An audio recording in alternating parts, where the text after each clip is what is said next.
সকালে ঘুম ভাঙতেই লম্বা একটা হাই তুলে উঠে বসলো তে। তার একপাশে চেয়ারে বসে বিছানায় মাথা রেখে ঘুমাচ্ছে একটা মেয়ে। মেয়েটার নাম জিমিন। 2 বছর ধরে এ বাসায় আছে সে। প্রায় সময় তের সাথেই থাকে। কাল রাতেও তার সাথেই ছিল, যদি তার কিছু প্রয়োজন হয় এজন্য। তে কতবার বলেছে সোফায় ঘুমিয়ে যেতে, যদি তার কিছু প্রয়োজন হয় সে ডেকে দেবে। কিন্তু না, সে বসেই থাকবে। যদি ঘুম গভীর হয়ে যায় আর সে ডাক না শোনে, একটু হাসিতে সে তো ঘুমিয়ে গিয়েছে। হাঁটুর ব্যথা যে নেই তা নয়, তবে সহ্য করার মতো। হাঁটতে অসুবিধা হবে না তার। বিছানা থেকে নামতে নিলে বিছানায় একটু নড়ে ওঠায় ধরফরিয়ে মাথা তুলে তাকালো জিমিন। আপনি কখন উঠলেন ম্যাম? আমাকে ডাকলেন না কেন? আপনি ব্যথা পেলে বড় স্যার আমাকে মেরেই ফেলবে। তুমি এত ভয় পাও কেন জিমিন? শান্ত হও, ঠিক আছি আমি। আপনার জন্য কোন দিন জানি বড় স্যার আমাকে এই বাসা থেকেই বের করে দেন। বাবা এত নিষ্ঠুর না। জিমিন উঠে দাঁড়ালো, তেকে ধরে ওয়াশরুমে নিয়ে গেল। ফ্রেশ হয়ে জিমিনের সাথে নিচে নামলো তে। পার্ক বোগাম চৌধুরী সোফায় বসে ফোনে কথা বলছিলেন। তেকে দেখে ফোনটা কেটে দিলেন। তুমি নিচে নামতে গেলে কেন? বললাম না ঘরেই নাস্তা খেয়ে নিতে। তে টেবিলে বসতে বসতে বলে, আমি তোমাকে ছাড়া নাস্তা করি না, জানোই তো। বোগাম কথা বাড়ালো না, চুপচাপ খেতে বসে গেল। খাওয়া দাওয়া শেষে তে মিষ্টি করে বলল, বাবা আমি একটু বাগানে যাই। পার্ক বোগাম চৌধুরী মানা করার আগে সে আবার বলল, কোনো রকম ছোটাছুটি করবো না, প্রমিস। বাগানে ঘোরাঘুরি করছে তে। বোগাম চৌধুরী ফোনে কথা বলছেন একটু দূরে দাঁড়িয়ে। সে সময় গেটে আসলো কেউ। সিকিউরিটি গার্ডের হাতে একটা বাক্স দিয়ে গেল। তে উৎসুক দৃষ্টিতে বাক্সটার দিকে তাকিয়ে আছে। বেশ সুন্দর করে কাগজে মুড়িয়ে একটা ফিতা দিয়ে বাঁধা, মনে হচ্ছে কেউ গিফট পাঠিয়েছে। একজন বডিগার্ড এগিয়ে গিয়ে বাক্সটা নিয়ে আসতেই সে হাত বাড়িয়ে বলল, আমাকে দিন। ম্যাম এটা বড় স্যারের জন্য। বাবা তো ফোনে ব্যস্ত, আমাকে দিন আমি দেখি। কিন্তু ম্যাম। বাবা আমি এটা খুলে দেখি। বোগাম চৌধুরী একবার ফিরে তাকায়, হাত নাড়িয়ে সম্মতি দিতেই বডিগার্ডটা তার হাতে দিয়ে দিল বাক্সটা। সেটা খুলতেই গগনবিদারী চিৎকার দিয়ে হাত থেকে ছুঁড়ে ফেলে সে। নিচে গড়াগড়ি খাচ্ছে একটা কাটা মাথা। ভয়ে হাত পা প্রচন্ড গতিতে কাঁপছে তের। বোগাম চৌধুরী দ্রুত পায়ে এগিয়ে আসে, মাথার দিকে কিছুক্ষণ স্তব্ধ দৃষ্টিতে তাকিয়ে থাকে। তার অনেক বিশ্বস্ত লোক ছিল, তাকে নাকি এত নৃশংসভাবে মেরে ফেললো জাঙ্কুক। তেকে ভিতরে নিয়ে যাওয়া হয়। সোফায় বসেও থরথর করে কাঁপতে থাকে সে, শ্বাস ঘন হতে থাকে। জিমিন দ্রুত পানি খাওয়ায় তাকে। তে এসব ভয় পায় প্রচুর। গুলির আওয়াজ, কাটা ছেঁড়া, এমনকি রক্তেও ফোবিয়া আছে তার। কিছুক্ষণ পরে একটু স্বাভাবিক হয় সে। শুধু একটা জিনিস মাথায় ঘুরপাক খেতে থাকে, মানুষ কতটা নৃশংস, নির্মম, পাষাণ হলে এমনটা করতে পারে। যে এই কাজটা করেছে সে নিজে কতটা ভয়ঙ্কর, ভাবতেই ভয় করছে তের। অফিসে বসে নিজের কেবিনে ফাইল দেখছিল জাঙ্কুক। পাশে ধোয়া ওঠা কফির মগ, সেটাই বারবার চুমুক দিচ্ছে। চোখ দুটো লাল হয়ে গেছে। তরুণ বয়সে সফল বিজনেসম্যান হওয়ার সুবাদে বেশ নামখ্যাতি আছে তার। রাজনৈতিক অবস্থানও বেশ দৃঢ়। পিনপত নীরবতা অফিসে। তার ভয়ে তটস্থ হয়ে থাকে সবাই। দরজায় নক হওয়ার শব্দে মাথা তুলে তাকালো সে। কামিন। সুগা ঢোকে। জাঙ্কুক একচোট তাকিয়ে আবার কাজে ব্যস্ত হয়ে পড়ে। সুগা ঠায় দাঁড়িয়ে থাকে। কিছু বলবি? আপনি না সকালে জ্বরে পড়ে যাচ্ছিলেন, আজ অফিসে না আসলেও হতো। আমাকে জ্ঞান দিচ্ছিস? এত সাহস! সুগা বিরক্তি নিয়ে পাশে থাকা সোফায় বসে পড়ে। জাঙ্কুক তাকায়। এই ছেলেটা একমাত্র যাকে কিনা সে সবচেয়ে বেশি বিশ্বাস করে। সবাই তাকে স্যার স্যার ডাকলেও সুগা একা তাকে ভাই ডাকে। ছোট ভাইয়ের কম কিছু না সুগা তার জন্য। আই এম ফাইন সুগা। এই সাধারণ জ্বর তো ভাইকে পোড়ানোর ক্ষমতা রাখে না। পার্ক বোগাম চৌধুরীর বাসায় আজকে পার্টির আয়োজন করা হয়েছে। মিনিস্টার হওয়ায় বিভিন্ন উপলক্ষে মাঝে মধ্যে এমন পার্টির আয়োজন করা হয়। বড় বড় নামকরা মানুষ আসবে, জাঙ্কুকও আসবে। তাদের অভ্যন্তরীণ শত্রুতার কথা তো আর দুনিয়া জানে না, তাই তাকে ইনভাইট না করলে মিডিয়ায় ঝড় উঠে যাবে। এই দিনগুলোতে এর জন্য সবচেয়ে বিরক্তিকর। বাবার কড়া নির্দেশ থাকে রুম থেকে বের হওয়া যাবে না। রুমের বাইরে ঘিরে থাকে কড়া নিরাপত্তা। লাইটিং করা হয়েছে পুরো বাগান। বাড়ির ভেতরেও সন্ধ্যার থেকেই রুমে বন্দি হয়ে আছে তে। এই সময়টা যেন কাটেই না। নিচে কোলাহল শোনা যাচ্ছে, সব গেস্টরা হয়তো চলে এসেছে। একা রুমে পায়চারি করছে সে। হঠাৎ ভাবনাই এলো, আজকে কি ওই লোকটাও এসেছে? হয়তো এসেছে, তার তো আর জানার উপায় নেই। দীর্ঘ শ্বাস ফেলে তে অশান্তি লাগছে খুব। আলমারি থেকে একটা লাল রঙের জামা বের করে শাওয়ার নিতে চলে যায়। শাওয়ার নিয়ে যদি একটু হালকা লাগে 1 ঘন্টা পর বেরিয়ে আসে। ঠান্ডা পানি দিয়ে গোসল করে পুরো শরীর বরফে ঠান্ডা হয়ে গেছে। আয়নার সামনে দাঁড়িয়ে নিজের জামাটা ঘুরিয়ে ফিরিয়ে দেখে এই জামাটা তার অনেক বেশি পছন্দের। নিজে নিজেই হাসে তে। পেঁচানো তোয়ালেটা খুলে ভেজা চুলগুলো মুছতে থাকে। হঠাৎ গুলির আওয়াজে থেমে যায় তার হাত। আবারও গুলির আওয়াজ হয়। তোয়ালেটা রেখে আধা ভেজা চুল নিয়ে সে দরজা খোলে। বাইরে অনেকগুলো বডিগার্ড দাঁড়িয়ে আছে, সবার হাতেই বন্দুক। তেকে দেখে তারা মাথা নিচু করে। একজন এগিয়ে এসে ব্যস্ত গলায় বলে, ম্যাম আপনি ভেতরে থাকেন প্লিজ। নিচে কি হচ্ছে? বাবা কোথায়? কেউ হামলা করেছে বোধহয়। আমরা তো এখানে, তাই বড় স্যারের কথা বলতে পারছি না। আপনি রুমে থাকুন ম্যাম, ভয় পাবেন না। তের মাথা কাজ করা বন্ধ করে দিয়েছে। কয়েকজনের দৌড়ে আসা শব্দ হয় নিচ থেকে। ম্যাম প্লিজ রুমে যেয়ে দরজা আটকে দিন প্লিজ ম্যাম। তে রুমে যেয়ে ধুম করে দরজা লক করে দেয়। ভয়ে গলা শুকিয়ে গেছে তার রুমের বাহিরে গোলাগুলি শব্দ হচ্ছে। জোরে জোরে শ্বাস নাইতে হঠাৎ রুমের লাইট অফ হয়ে যায়। দরজা ভাঙার শব্দ আসে কানে। অন্ধকার রুমে ভয়ে জমে আছে তে। একটা ছায়ামূর্তি যে তার দিকে এগিয়ে আসছে। বেশ বুঝতে পারছে সে। গটগট পায়ের শব্দ তুলে ক্রমশ কাছে আসছে। ধারালো কিছু চেপে ধরে তার গলায়। ফুপিয়ে ওঠে তে। একদম শব্দ করবি না, চুপচাপ আগে চল বলে বিশ্রীভাবে হাসে লোকটা। মনে মনে ভাবে, এরে আজকে নিতে পারলে তার তো কোনোদিন টাকারই অভাব হবে না। তের বিনিময়ে সে মোটা অঙ্কের টাকা পাবে। এই জন্যই তো এত প্ল্যান হামলা। তে এক পা আগে বাড়াতেই হঠাৎ গুলির শব্দে আটকে ওঠে। সঙ্গে সঙ্গে পিছনের লোকটা লুটিয়ে পড়ে। তে পিছনে তাকায়, লোকটা মরে গেছে। অন্ধকারেও সে বুঝতে পারছে পায়ের নিচে ভেজা রক্ত। মাথা চক্কর দিয়ে ওঠে। সামনে তাকানোর আগে কে একজন এক হাতে কোমর পেঁচিয়ে তাকে বুকে টেনে নিয়ে অস্থির কণ্ঠে বলে, আরে ওকে কোথাও লাগেনি তো? কণ্ঠটা চেনেতে। এটা জাংকুক। চরম ভরসে দুহাতে জাংকুককে জাপটে ধরেতে এত জোরে ধরেছে যেন জাংকুকের শার্ট ভেদ করে নখ গেটে যাচ্ছে পিঠে। জাংকুক কিছু বলে না। মেয়েটির শরীরে কাঁপুনেই জানান দিচ্ছে ঠিক কতটা ভয় পেয়েছে সে। বন্দুক হাতেই সে তের পিঠে আলতো করে হাত রাখে। তের ভেজা চুলের পানিতে ভিজে যায় তার হাত। ঘর তখনও অন্ধকার, এমনকি সারা বাড়ি অন্ধকার। গোলাগুলি শব্দ থেমে গেছে। আমি একটু বাইরেটা দেখে আসি। না প্লিজ যাবেন না। আচ্ছা যাবো না, কান্না করো না। বন্দুকটা পকেটে ঢুকিয়ে ফোন বের করে সুগাকে কল দিতে গেলে লাইটটা জ্বলে ওঠে। দরজা দিয়ে তাকিয়ে দেখে সারা বাড়িতেই আলো চলে এসেছে। সে সময় সুগা হুড়মুড় করে ঘরে ঢোকে। জাংকুকের বিষ্টনীতে আবদ্ধ তেকে এক নজর দেখে তারপর তার চোখ যায় ফ্লোরে পড়ে থাকা লোকটার মৃতদেহের দিকে। জাংকুক বাইরের পরিস্থিতি জিজ্ঞেস করে। সুগাদের কণ্ঠে বলে, পুলিশ এসেছে ভাই। গেস্টরা সব চলে গেছে, কিন্তু হামলাকারীরা কেউ জীবিত নেই। সব মরে গেছে, তাদের লাশ নিয়ে যাচ্ছে। জাংকুক ইশারায় বোগামের কথা জিজ্ঞেস করে। সুগা তার কাছে এসে ফিসফিসিয়ে বলে, হসপিটালে নিয়েছে। হাতের পাশ ঘেঁষে গুলি লেগেছে, সেটা অ্যাক্সিডেন্টলি, গুরুতর কিছু নয়। বোঝাই যাচ্ছে তাকে মারার উদ্দেশ্য ছিল না লোকগুলোর। জাংকুক মাথা নাড়ায়। সে নিজেও বুঝেছে লোকগুলো তের জন্য এসেছিল, কারণ লোকগুলো কাউকে গুলি করেনি বা কোনো ক্ষতি করেনি। যখন সবাই গুলির শব্দে আতঙ্কিত, তখন ওদের মধ্যে কয়েকজন উপরের দিকে ছুটতে দেখে তাদের পিছনে দৌড় দিয়েছিল সে। আস্তে আস্তে পুরো বাড়ি অন্ধকার হয়ে যায়। তখন বুঝেছিল সবার অগোচরে তের ক্ষতি করাই তাদের মূল উদ্দেশ্য। কিন্তু এত সিকিউরিটির মধ্যে তারা ঢুকলো কিভাবে, সেটাই আসল ভাবার বিষয়। কয়েকজন এসে লোকটার লাশ নিয়ে যায়। সুগা তাদের সাথেই বাইরে যায়। জাংকুক তের দিকে তাকায়। মেয়েটা এখন শান্ত। চুলের পানিতে পিঠের জামা ভিজে একাকার। সে কোমর থেকে হাত সরায়, বাহু ধরে আলতো করে ছাড়িয়ে নেয়। বিছানায় বসিয়ে নিপুণভাবে পর্যবেক্ষণ করে। ফর্সা চেহারা ভয়ে রক্তিম আভা ধারণ করেছে। চুল বেয়ে টপ টপ করে পানি পড়ে সারা বুকে শুভ্রতা ছড়িয়ে দিচ্ছে। লাল জামায় ভেজে চুলে অসম্ভব আবেদনময় লাগছে মেয়েটাকে। জাংকুক হাত বাড়িয়ে মুখের সামনে চুলগুলো কানের পেছে গুঁজে দেয়। তে ঠোঁট কাঁপছে, হয়তো ভিজে জামায় ঠান্ডা লাগছে। জাংকুক পাশের তোয়ালেটা হাতে দিয়ে বলে, চুল মুছে নাও, ভিজে যাচ্ছ, ঠান্ডা লেগে যাবে। বাবা কোথায়? জাংকুক নির্দ্বিধায় গালে হাত রাখে। একটু আশ্বাস ভরা কণ্ঠে বলে, তোমার বাবা আছে, ব্যস্ত হয়তো, চিন্তা করো না। তে চোখ নামিয়ে নেয়। জাংকুক গালে রাখা হাতটা সরিয়ে ফেলে। মেয়েটার সুন্দর নামের মতো তার চেহারায় রয়েছে অদ্ভুত মায়া। হঠাৎ জিমিন দৌড়ে আসে। এতক্ষণ সে নিচে ছিল, পুলিশের ভয়ে উপরে আসার সাহস হচ্ছিল না। রুমে এসে জাংকুকে দেখে কিছুটা দমে গেলেও অস্থিরভাবে বলে, ম্যাম আপনি ঠিক আছেন? তে তার দিকে তাকিয়ে উপর নিচ মাথা নাড়ায়। জাংকুক জিমিনের উদ্দেশ্যে বলে, ওর ড্রেস চেঞ্জ করে মাথা মুছিয়ে দাও। তারপর জিমিনের কাছে এগিয়ে এসে ধীর গলায় বলে, বোগাম চৌধুরীর কথা ওকে বলো না, প্যানিক হয়ে যাবে। আর ঘুমের ওষুধ খাইয়ে দিও, সে উইল বি ওকে। জিমিন মাথা নাড়ায়। অতঃপর বাইরে বেরিয়ে যায় জাংকুক। জিমিন দরজা আটকে দেয়। মাঝরাতে বাড়ি ফিরে বোগাম চৌধুরী। হাতে ব্যান্ডেজ করা হয়েছে। এসে আগে তের রুমে যায়। মেয়ে গভীর ঘুমে আচ্ছন্ন দেখে স্বস্তির নিঃশ্বাস ফেলে। তবুও একটা চিন্তা থেকেই যায়। কোনো রকম শব্দ না করে বেরিয়ে আসেন। দরজার বাইরে দাঁড়িয়েছিল তার পিএ লিমিনহো। তিনি বের হতেই সে হেসে বলে, তে ম্যাম ঠিক আছেন স্যার। আমার মনে হয় না তারা ম্যামের ক্ষতি করতে এসেছিল, আপনি ভুল ভাবছেন। বোগাম চৌধুরী চোখ গরম করে তাকায়। লিমিনহো মুখের হাসি দপ করে নিভে যায়। কাচুমাচু করে সে। গাড়ি ড্রাইভ করছে সুগা, পাশে সিটে চোখ বন্ধ করে মাথা এলিয়ে বসে আছে জাংকুক।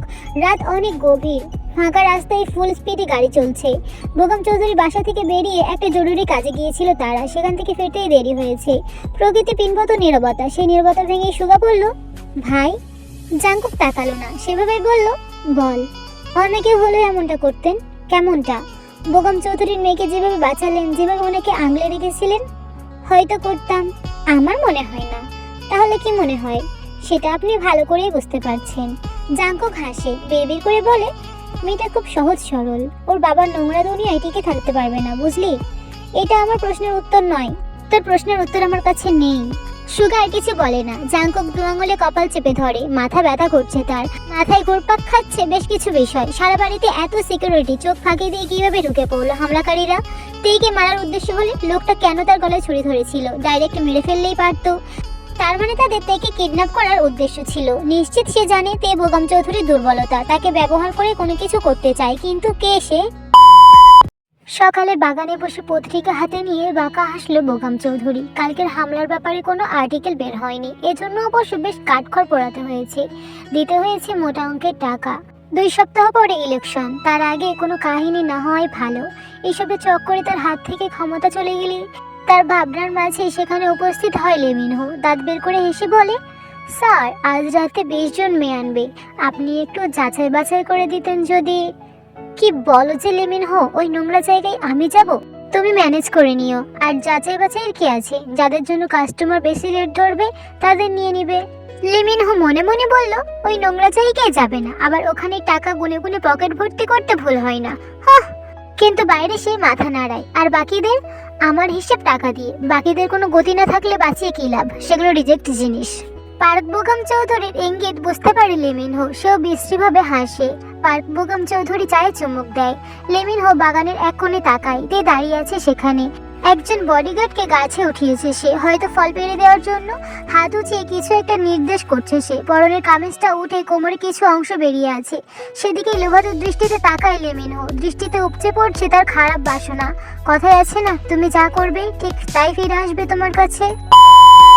একটা কল রেকর্ডিং বাজিয়ে মনোযোগ দিয়ে শুনছে জাংকুক, চোখের ভ্রু কুচকানো, ঠোঁটে রহস্যময় হাসি। রেকর্ডিংটা শেষ হতেই ইয়েস বলে আনন্দসূচক অনুভূতি প্রকাশ করে সে। সুগাও হাসে। এই জিনিসটার পেছনে কম ঘোরেনি তারা। এটাই তো চাচ্ছিলাম সুগা, ফাইনালি উই গট ইট। জি ভাই। এবার শুধু বেগম চৌধুরী দেখবে। এই নোংরা খেলা শুরু তো করেছিল সে, কিন্তু শেষ করব আমি। ইলেকশনের আর 2 সপ্তাহ বাকি, তাই না? জি। জাংকুকের চোখে মুখে কাঠিন্য ভাব, হাতে 2 আঙুল দিয়ে ভ্রু ঘষে সে বলে, রেকর্ডিংটা সাবধানে রাখিস, কারো হাতে যেন না পড়ে। সুগা মাথা নাড়িয়ে বেরিয়ে যায়। জাংকুক চোখ বন্ধ করে, চোখগুলো জ্বালা করছে বেশ। পুরনো স্মৃতি মাথা চাড়া দিয়ে উঠছে, মুখে তার ধ্বংসাত্মক নেশা, হিংস্রক থেকে হিংস্রময় ভাব। আম গাছের নিচে আমের পসরা সাজিয়ে ফেলেছে তে, তবুও তার চোখে মুখে বিরক্তি। সে যেই বড় আমটার কথা বলছে সেটা তো দিতেই পারছে না লোকটা। হাত উঠিয়ে আঙুল দিয়ে ইঙ্গিত করে বলে, আরে আর বেশি দূরে না তো, আপনি হাতটা একটু বাড়ান। ম্যাম। পেছন থেকে হঠাৎ ডাকে চমকে ওঠে তে, ঘাড় ঘুরিয়ে দেখে একজন বডিগার্ড দাঁড়িয়ে আছে, দৃষ্টি নিচের দিকে। এর আগে কখনো দেখেনি সে, হয়তো নতুন এসেছে, তাই মিষ্টি স্বরে বলে, জি বলেন। বডিগার্ডটা মাথা আরেকটু নইয়ে দ্বিধা ভরা কণ্ঠে বলে, ম্যাম হাতটা নামান, আপনার জামা উঠে যাচ্ছে। সাথে সাথে হাত নামিয়ে ফেলে সে। কোনো রকম কিছু বলার আগেই লোকটা সরে যায়। ভীষণ লজ্জা পেয়েছে তে। জিমিন ভেতরে গিয়েছিল তের জন্য পানি আনতে। পানি হাতে এগিয়ে আসতেই তেকে ঠায় দাঁড়িয়ে থাকতে দেখে সে পানির গ্লাসটা এগিয়ে দিয়ে সন্ধিহান কণ্ঠে বলে, কি হয়েছে ম্যাম? কিছু হয়নি। আচ্ছা, জাংকুক স্যার কি আপনার পূর্ব পরিচিত? জাংকুক কে? কাল রাতে যিনি আপনাকে বাঁচিয়েছিল। তে বুঝতে পারে বিষয়টা, লোকটার নাম তাহলে জাংকুক। নামটা 2-3 বার মনে মনে উচ্চারণ করে সে মৃদু হেসে ফেলে। না, বেশি দিনের পরিচিত না। দেখো না, নামটাই জানি না। খুব কেয়ার করছিল আপনার। এমনিতে তো ওনাকে সবাই ভয় পায়। কেন ভয় পায় কেন? উনি খুব রাগী যে। তে অবিশ্বাসের চোখে তাকায়। রাগী? কই, তার সাথে তো কখনো রাগ দেখায়নি জাংকুক। সে তো তাকে ভয় পায় না, বরং সব ভয় চলে যায়। মনে হয় উনি থাকলে ভয় কিসের? বাবার পর বোধহয় সে তাকেই সবচেয়ে বেশি বিশ্বাস করে, খুব বেশি বিশ্বাস করে। বড় একটা শপিং মলে ঘুরে বেড়াচ্ছে তে, তার পাশাপাশি হাঁটছে জিমিন। মাসের একটা দিন সে আসে নতুন জামা কাপড় কিনতে, আরো যা যা প্রয়োজন হয় তার সেগুলো কিনতে। পার্ক বোগাম চৌধুরী এসবে কোনো মানা করে না। তার তো নেই যে তার জন্য জামা কাপড় পছন্দ করে কিনে আনবে, সেজন্য তেকেই আসতে হয়। তবে আজকের ব্যাপারটা একটু ভিন্ন। সবসময় এখানে আসলে তার সাথে থাকে কয়েকজন ছদ্মবেশী দেহরক্ষী। যেহেতু পাবলিক প্লেস, তাই কেউ তাকে চিনে না, তাই বিপদের সংখ্যাটাও থাকে কম। সবসময় আশেপাশে ঘিরে অনেকগুলো লোক থাকলেও আজকে তার সাথে শুধু জিমিন আর একজন বডিগার্ড। বলা বাহুল্য, এটা সেদিনের লোকটাই যে তাকে জামা নিয়ে সতর্ক করেছিল। তাই ঘাড় ঘুরিয়ে একবার দেখে, বেশ ভালো বডিগার্ডটা। এদিকে ওদিক তাকাতে তাকাতে তাদের পিছে পিছে হাঁটছে, দু হাতে শপিং ব্যাগ। কি বলে যে বাবাকে মানিয়েছে তে নিজেও জানে না। তবে মনটা আজকে বেশ ফুরফুরে লাগছে। সবসময় মনে হয় যে একটা জালে বন্দি, যেখানে শান্তিময় নিঃশ্বাস নেওয়া সুযোগটাও নেই। এসব ভাবতে ভাবতে বেরিয়ে এলো তারা শপিং মল থেকে। প্রায় 1 ঘন্টা ঘুরে ঘুরে সব জিনিস কিনে নিয়েছে তে। লোকটা যে ব্যাগগুলো গাড়িতে রেখে দিল, তারপর তার দিকে ফিরে বলল, ম্যাম কিছু খাবেন? তে চমকায়। কেউ কখনো তাকে এভাবে কিছু বলে না, সবাই শুধু দায়িত্ব পালন করে যায়। তে কিছু বলার আগেই জিমিন বলল, ম্যাম সেই দুপুরে খেয়েছি, এখন প্রায় সন্ধ্যা হতে চললো, যান আপনি কিছু নিয়ে আসেন।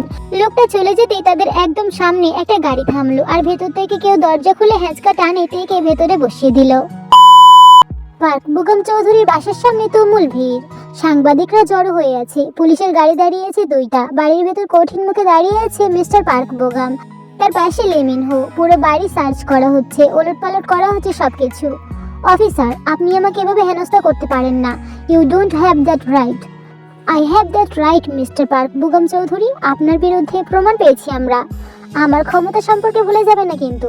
আপনাকে চাকরি থেকে ধাক্কা দিয়ে বের করতে আমার 2 মিনিটও লাগবে না। এই ক্ষমতার গরম আর কয়দিন? আপনি হয়তো ভুলে যাচ্ছেন কয়দিন পর আপনার ইলেকশন। জনগণ যে পরিমাণে ক্ষুব্ধ আপনার প্রতি, পরিণতিটা আন্দাজ করতে পারছেন তো? বলেই হাসে অফিসার নামজুন। তোকে তো আমি। কাম ডাউন মিস্টার পার্ক বোগাম। একজন সিনিয়র অফিসারকে দ্বৈতকারী করার অপরাধে কিন্তু আপনাকে জেলে পড়তে আমারও 2 মিনিট লাগবে না। স্যার শান্ত হন, মাথা গরম করেন না। পার্ক বোগাম চৌধুরী একটা নিঃশ্বাস নেয়, মাথা রীতিমতো ঘোরাচ্ছে তার। তখনই একজন কনস্টেবল আসে, অফিসার নামজুনের উদ্দেশ্য করে বলে, স্যার এদিকে আসুন। অফিসার নামজুন পার্ক বোগামের দিকে তাকিয়ে ভ্রু উঁচিয়ে একটু হাসে। পার্ক বোগাম চৌধুরীর মাথায় আগুন ধরে যায়। অহংকারী যার পা মাটিতে পড়ে না, তাকে আজ একটা সামান্য অফিসার তিরস্কার করছে। আপনি? জাঙ্কুক একটু কাছে যেতে সিট বেল্টটা বেঁধে দেয়। কি করছেন? আমি বাসায় যাব তো। জাঙ্কুক নিজে সিট বেল্ট বেঁধে গাড়ি স্টার্ট দিতে দিতে বলে, তুমি এখন আমার সাথে যাবে। তে অবাক হয়, জাঙ্কুকের কণ্ঠে অধিকার প্রকাশ পাচ্ছে। সে মানা করার মতো কিছু খুঁজে পায় না। কিন্তু জানালায় ঠকঠক আওয়াজে সেদিকে তাকাইতে হাতে খাবারের প্যাকেট আর কোকের বোতল নিয়ে দাঁড়িয়ে আছে বডিগার্ডটা, মুখে হালকা হাসি।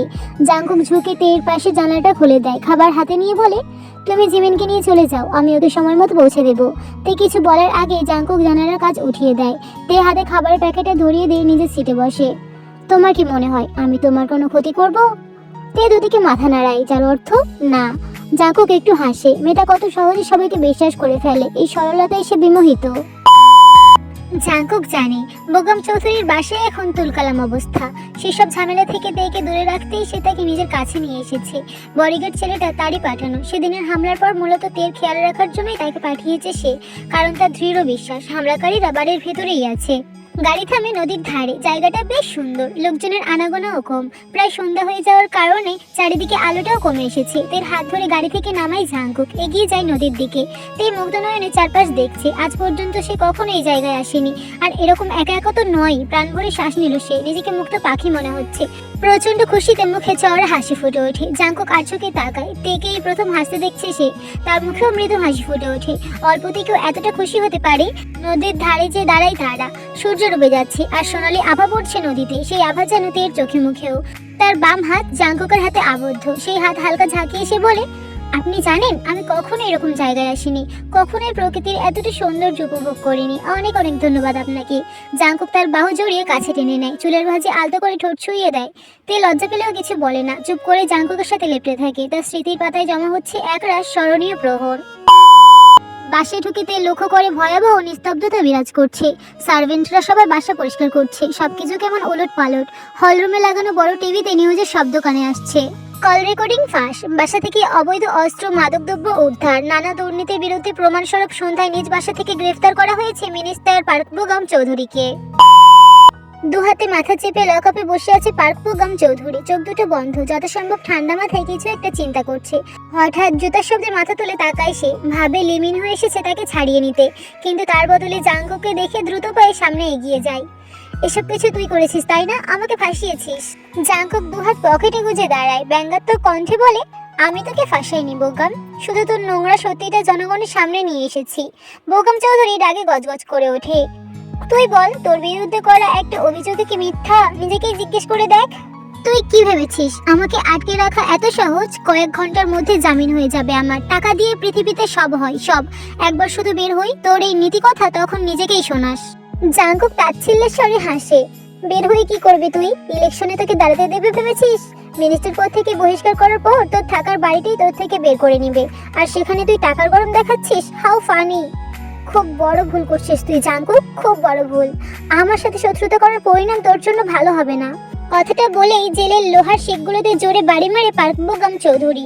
দুকদম পিছিয়ে ভয় পাওয়ার অভিনয় করে জাঙ্কুক। মুহূর্তেই চোখে মুখে কাঠিন্য ভাব ফুটে ওঠে তার। তুই খুব বোকা বোগাম, খুব বেশি বোকা। আমাকে এখনো চিনতে পারলে না? কি আর করার, আমি চিনিয়ে দিই। বলে পকেট থেকে একটা ছবি বের করে জাঙ্কুক বোগাম চৌধুরীর সামনে ধরে বলে, চিনতে পেরেছিস? পার্কবোগাম চৌধুরী চোখ ছোট ছোট করে তাকায়। ছবিটা দেখে মুহূর্তেই চমকে ওঠে সে। শির দ্বারা বেশি তোর স্রোত বয়ে যায়। এই ছবি তোর কাছে কেন? কি করে এলো? এর সাথে তোর কিসের সম্পর্ক? কে তুই? জাঙ্কুক বাঁকা হাসে, ভয় পেলি? আর আমি কি এতটুকু বোঝার ক্ষমতা তোর আছে আশা করি। পার্কবোগাম চৌধুরী হতভম্ব হয়ে তাকিয়ে আছে। এত বছর আগের স্মৃতি আবারও তার সামনে, মাথায় কিছু ঢুকছে না তার। পার্কবোগাম চৌধুরীর এমন চেহারার দিকে তাকিয়ে শব্দ করে হাসে জাঙ্কুক। ছবিটা সন্তর্পণে পকেটে ঢুকিয়ে ফেলে, তারপর খুব ভরা দৃষ্টিতে তাকিয়ে গম্ভীর কণ্ঠে বলে, তুই যেমনটা করেছিলি ঠিক তেমনটাই তোকে ফিরিয়ে দিব, বি রেডি। আর এক মিনিটও সেখানে দাঁড়ায় না জাঙ্কুক, গটগট শব্দ তুলে বেরিয়ে যায়। বোগাম চৌধুরী ভীত চোখে তাকিয়ে থাকে সেদিকে। তাহলে কি তার পরিণতিটাও হবে ঠিক ততটাই ভয়াবহ? বাবা এমনটা করতে পারে না জিমিন, আমি কখনোই এসব বিশ্বাস করি না। কিন্তু ম্যাম, পুলিশ তো বাড়িতে প্রমাণ পেয়েছে। তো তুমি কি বলতে যাচ্ছ এসব বাবা করেছে? হ্যাঁ বলো, উত্তর দাও। ম্যাম আপনি শান্ত হন, এতটা স্ট্রেস নিয়েন না প্লিজ।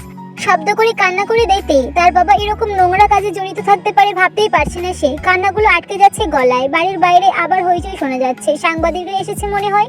কান্না করতে করতে হেঁচকি উঠে যায় তের। জিমিন খুব সাবধানে পানির সাথে ঘুমের ওষুধ মিলিয়ে খাইয়ে দেয় তাকে। কিছুক্ষণের মধ্যে ঘুমে ঢলে পড়ে সে। জিমিন তাকে বিছানায় শুইয়ে দেয়, চোখে মুখে পানি দিয়ে মুছে দেয়, গায়ে কাঁথা টেনে দিয়ে দীর্ঘশ্বাস ফেলে।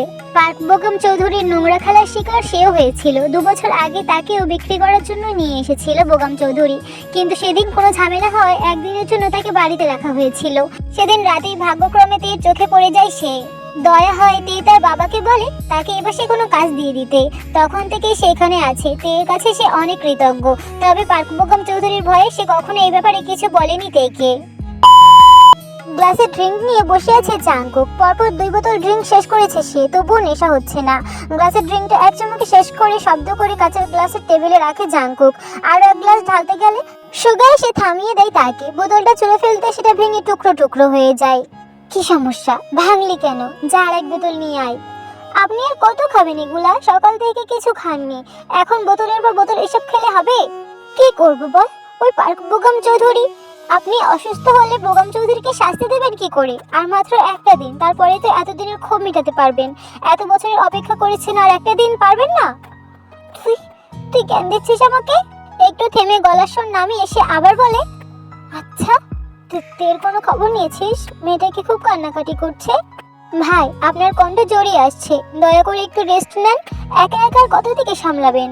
জাঙ্কুক নির্বিকার দৃষ্টিতে তাকায়, চোখ বন্ধ হয়ে আসছে তার। সোফায় মাথা এলিয়ে দেয় সে। চোখ বন্ধ করতে তের হাস্যোজ্জ্বল মুখটা ভেসে ওঠে। সুগা যে ঠিক করে শুয়ে দেয় তাকে। সার্ভেন্ট দিয়ে কাজগুলো পরিষ্কার করিয়ে দেয়। জাঙ্কুকের ঘুমন্ত মুখটার দিকে তাকিয়ে মাথার নিচে একটা বালিশ দিয়ে দেয়। সে খুব ভালো করেই বুঝতে পেরেছে জাঙ্কুক তের প্রতি দুর্বল, একটু হলেও দুর্বল। নয়তো শত্রুর মেয়ের প্রতি কে এতটা কেয়ার করে? সুগা নিজেও জানে না এর ভবিষ্যৎ কি। এখন শুধু কালকের অপেক্ষা। সবকিছু তাদের প্ল্যান মতো হলেই হয়। London to Ibiza, straight to LA, New York, Vegas to Africa.